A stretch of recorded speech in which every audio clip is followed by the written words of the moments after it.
नमस्कार मित्रांनो. लाथ मारीन तिथे पाणी काढीन. हीच म्हण प्रत्यक्ष उतरवण्याची वेळ कुंभ राशीवर आलेली आहे. कारण ग्रहमान सुद्धा तशाच प्रकारचं तुमच्यासाठी तयार झालेलं आहे. सर्व जे महत्त्वपूर्ण ग्रह आहेत हे तुमच्यासाठीच उभे आहे. रवी, मंगळ, बुध, शुक्र आणि शनी सुद्धा. या सर्व ग्रहांचं पाठबळ कुंभ राशीला लाभणार आहे डिसेंबर महिन्यामध्ये. अर्थात या संपूर्ण डिसेंबर महिन्यामध्ये कोणते निर्णय घ्यायचे आहेत, कोणते निर्णय टाळायचे आहेत, तुमच्या जीवनाचं असं कोणतं क्षेत्र आहे, जे की सर्वात जास्त प्रभावित होणार आहे, या सर्व संदर्भातील खुलासेवार चर्चा आपण या व्हिडिओमध्ये करणार आहोत. तर सुरुवातीला आपण चर्चा करू की तुमचं जे स्वास्थ्य आहे, मानसिक किंवा शारीरिक, हे नेमकं कशा प्रकारचं राहील.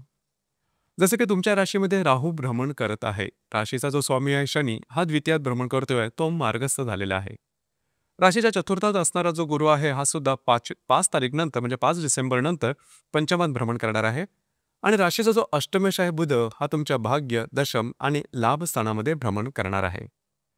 एकंदरीतच सांगायचं झालं तर या संपूर्ण महिन्यामध्ये ग्रहमान तुमच्यासाठी अतिशय उत्तम आलेलं आहे.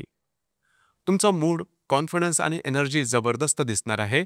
तुम्ही बऱ्याच प्रमाणात ॲक्टिव्ह असणार आहात आणि महत्त्वाचे म्हणजे भाग्याची संपूर्ण साथ तुम्हाला लाभणार आहे. काळजी करू नका. तुमच्या मनात जे काही विचार असतील, ज्या काही योजना आहेत, त्या प्रत्यक्ष उतरवण्याची वेळ ही आलेली आहे.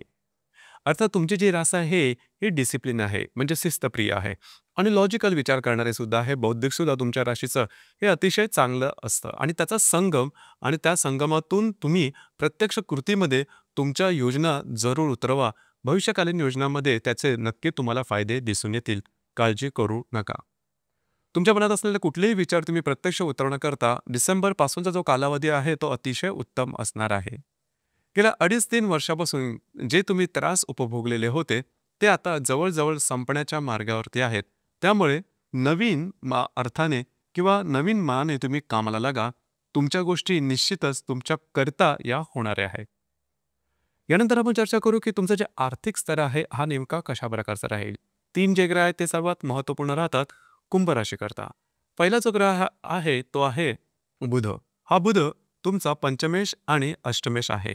हा बुध तुमच्या भाग्य, दशम आणि लाभ स्थानातून भ्रमण करणार आहे. राशीचा जो लाभेश किंवा धनेश जो आहे गुरु, हा तुमच्या षष्ठ स्थानामध्ये भ्रमण करतो आहे. 5 तारखेनंतर तुमच्या पंचमात येणार आहे. आणि सगळ्यात महत्त्वाचं म्हणजे राशीचा राजयोगकारक ग्रह शुक्र, हा शुक्र तुमच्या दशमातून तुमच्या लाभ स्थानात येणार आहे 20 तारखेनंतर. एकंदरीतच या तिन्ही ग्रहांचा विचार करता या संपूर्ण महिन्यामध्ये तुमचा जो आर्थिक स्तर आहे हा अतिशय उत्तम असणार आहे. आर्थिक बाबतीत जे काही प्रयत्न तुम्ही आधी केलेले होते त्याचं प्रत्यक्ष फळ तुम्हाला या महिन्यात मिळेल. याचप्रमाणे नवीन काही योजना तुम्हाला तयार करायची असेल ते सुद्धा तुम्ही तयार करू शकता. नवीन इन्व्हेस्टमेंट करायची असेल तर ती सुद्धा इन्व्हेस्टमेंट तुम्ही करू शकता. तुमचे अडकलेले जे लाभ असेल किंवा पैसे असतील हे सुद्धा या महिन्यामध्ये तुमच्याकरता मोकळे होणार आहे. शेअर मार्केटमध्ये ट्रेड करत असाल तर हा महिना अतिशय उत्तम असणार आहे. खास करून या महिन्याच्या जवळजवळ 7-8 तारखेनंतरच्या कालावधीमध्ये तुम्ही लाँग टर्ममध्ये इन्व्हेस्टमेंट करू शकता. तुमचे अंदाज चुकणार नाही. यानंतर आपण चर्चा करू गृहसौख्य, म्हणजे घरातलं वातावरण नेमकं कशा प्रकारचं असेल. जसं की या महिन्याच्या जवळजवळ 8-10 तारखेपर्यंत घरातलं वातावरण हे थोडंसं ज्याला आपण व्यवस्थित नसेल किंवा घरातल्या व्यक्तींबरोबरचे तुमचे नातेसंबंध थोड्याफार प्रमाणात गढूळ झाल्यासारखं वाटेल. काळजी करू नका. यानंतरचं वातावरण निश्चितच चांगलं होणार आहे. वास्तूच्या संदर्भातले नवीन जर का काही कामं तुम्हाला हाती घ्यायची असतील, म्हणजे असलेली वास्तू विकणं, नवीन वास्तू घेणं, वास्तूमध्ये रिनोव्हेट करणं, तर अशा प्रकारची कामं तुम्ही या महिन्यामध्ये निश्चितच करू शकता. फक्त घरातल्या ज्या वडीलधाऱ्या व्यक्ती असतील त्यांच्या आरोग्याकडे थोडंसं लक्ष देणं गरजेचं राहील. अर्थात फार मोठा परिणाम होणार नाही. काळजी करू नका.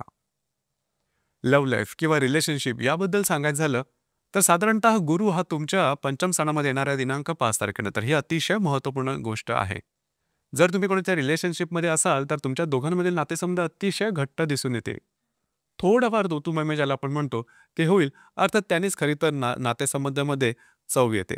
तर तशा प्रकारचे छोटे मोठे अनुभव येतील. मात्र ज्यांना नवीन रिलेशनशिपमध्ये जायचं आहे त्यांच्याकरता सुद्धा हा संपूर्ण महिना अतिशय उत्तम असणार आहे.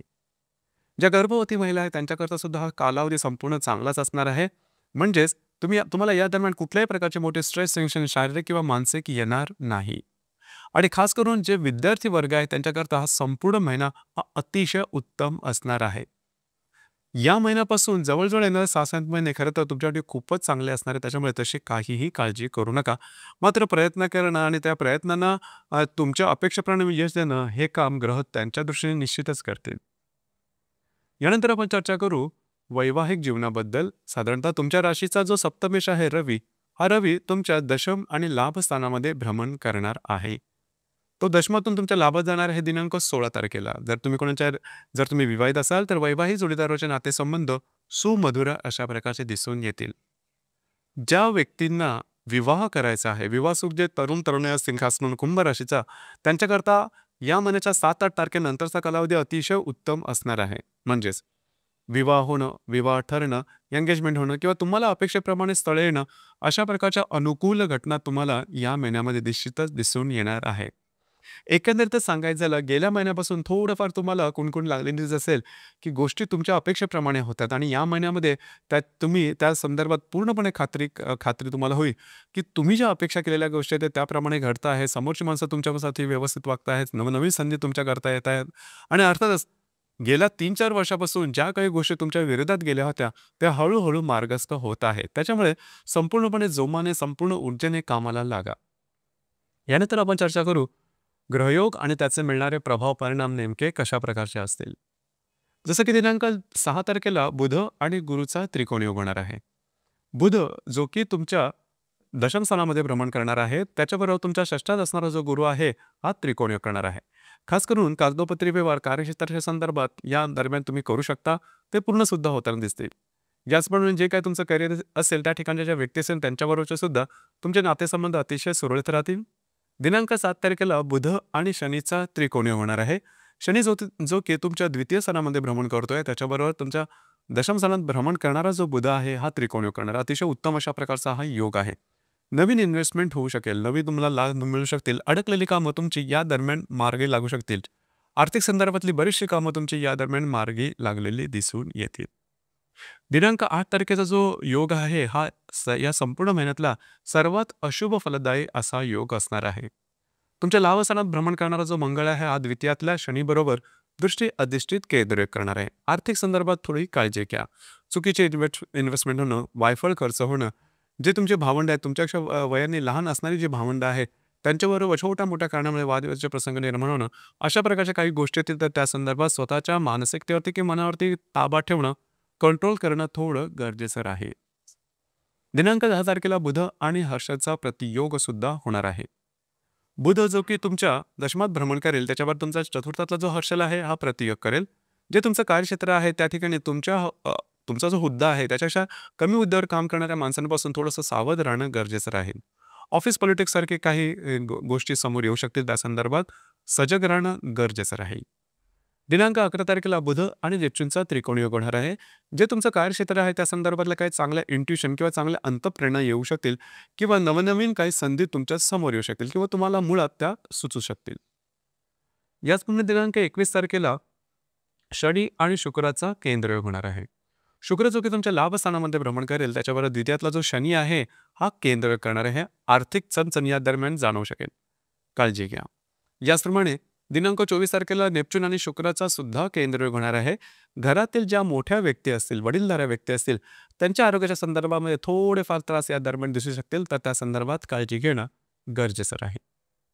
दिनांक 30 तारखेला बुध आणि शनीचा केंद्रयोग होणार आहे. बुध जो की तुमच्या लाभस्थानामध्ये भ्रमण करेल, त्याच्यावर तुमच्या द्वितीयातला जो शनी आहे, हा केंद्रयोग करणार आहे. इथे सुद्धा आर्थिक संदर्भात थोडीशी काळजी घेणं गरजेचं राहील. खास करून इन्व्हेस्टमेंट आणि तुमची बचत, म्हणजे तुमची गुंतवणूक आणि बचत किंवा खर्च यावर थोडंसं लक्ष देणं गरजेचं राहील. या महिन्यातली जी पौर्णिमा आहे ती दिनांक 4 तारखेला आहे आणि जी अमावास्या आहे ती 20 तारखेला आहे. साधारणतः पौर्णिमा आणि अमावास्या दरम्यान कुठल्याही प्रकारचे महत्त्वपूर्ण निर्णय घेणं, कागदोपत्री व्यवहार, कमिटमेंट प्रॉमिस आणि सगळ्यात महत्त्वाचं म्हणजे विवादात जाणं, यापासून लांब राहणं गरजेचं राहील. एकंदरीतच सांगायचं झालं तर हा जो संपूर्ण महिना आहे, हा संपूर्ण महिन्यामध्ये हळूहळू तुम्ही 7:30 पासून मोकळे होऊन पुढे जात आहात एवढं निश्चित. तर त्या संदर्भातले महत्त्वपूर्ण निर्णय घेणं आणि बऱ्याच प्रमाणात ॲक्टिव्ह राहणं हे मात्र तुमच्या हातात आहे. ग्रह त्यांच्या दृष्टीने संपूर्ण तुम्हाला सहकार्य निश्चितच करणार आहे. तर मित्रांनो, हे होतं कुंभ राशीचं डिसेंबर 2025 करताचं संपूर्ण राशीफळ. धन्यवाद.